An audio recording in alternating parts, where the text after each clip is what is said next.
લાઈવમાં આપનું સ્વાગત છે। છોટાઉદેપુર તાલુકાના રૂનવાડ ગામે રહેણાંક મકાનમાં આગ લાગતા તમામ ઘરવખરીનો સામાન બળીને ખાખ થઈ જવા પામ્યો હતો। છોટાઉદેપુર તાલુકાના રૂનવાડ ગામે નિશાળ ફળિયામાં આવેલ મકાનમાં શોર્ટ સર્કિટના કારણે આગ લાગી હતી।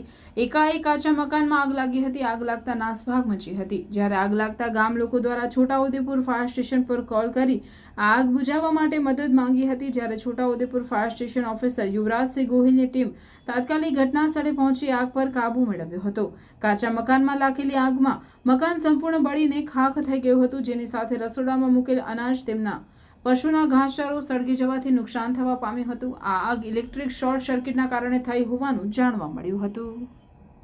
આજ રોજ છોટાઉદેપુર અગ્નિશમન અને તાત્કાલિક સેવા વિભાગ છોટાઉદેપુર ખાતે કંટ્રોલ રૂમમાં 10 અને 15 કલાકે સવારના રૂનવાડ ગામમાં એક રહેણાંક મકાનમાં આગ લાગી હતી।